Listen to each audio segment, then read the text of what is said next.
This is video number 21. In the last experiment, we had studied that the water is get lost in the form of water vapor through the aerial part of the plant, and this process is known as the transpiration. Transpiration is loss of water in the form of water vapor from the aerial part of a plant is called transpiration. In this process, mainly the leaves participate and sometimes stem also help in this process. Now we have to study about the significance of transpiration. First point is transpiration help in the absorption and upward movement of water and mineral dissolved in it from the root to the leaves. Second is the temperature regulation. We know that whenever there is evaporation, the effect is cooling, and in this process of transpiration, the water is lost in the form of water vapor. Therefore, it is helpful in the temperature regulation of the body of the plant. And in the night time, the water is get transferred under the influence of root pressure. Root pressure is a pressure which is induced at the time of water absorption. Third point is upward movement of water molecule which occur under the influence of transpiration pull during the daytime. We know that at the noon time, when the rate of transpiration is highest, at that time an upward movement of water takes place in a very fast manner, and that occur under the influence of transpiration pull. इस video number 21 में हम वाष्पोत्सर्जन का अध्ययन करेंगे।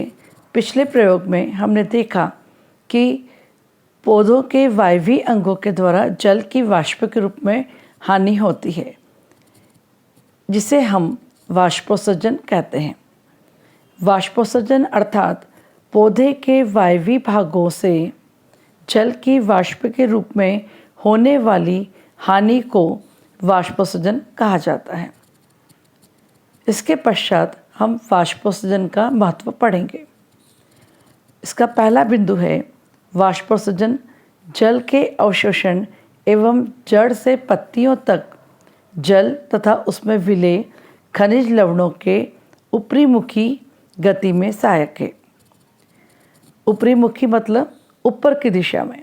जैसा हमें मालूम है कि जल एवं खनिज लवण भूमि में पाए जाते हैं, भूमि के अंदर जड़ें नीचे स्थित होती हैं और वाष्पोत्सर्जन के प्रभाव के कारण जल तथा उसमें घुलित खनिज लवणों का परिवहन नीचे से ऊपर की दिशा में होता है।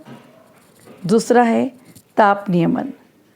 जैसा कि हम पहले पूर्व की कक्षा में पढ़ चुके हैं कि जब कभी भी वाष्पीकरण की क्रिया होती है तो उसका प्रभाव शीतलन होता है, और जैसा कि हमें मालूम है कि वाष्पोत्सर्जन में जल की वाष्प के रूप में हानि होती है, इसलिए इस क्रिया के द्वारा पौधे के शरीर का तापक्रम का नियमन किया जाता है। रात्रि के समय मूल दाब के प्रभाव के कारण जल के अणुओं का हस्तांतरण जड़ से पौधों के विभिन्न भागों में किया जाता है। मूल दाब का अर्थ होता है कि जब जल का अवशोषण किया जाता है तो जड़ों के अंदर एक दाब उत्पन्न होता है, जिसे हम मूल दाब कहते हैं। तीसरा बिंदु है वाष्पोत्सर्जन कर्षण या वाष्पोत्सर्जी खिंचाव बल। दोपहर के समय जब वाष्पोत्सर्जन की दर अधिकतम होती है, उस समय एक प्रकार का खिंचाव बल उत्पन्न हो जाता है, जो कि जाइलम उत्तक के द्वारा जल के लिए मुख्य प्रेरक बल का कार्य करता है।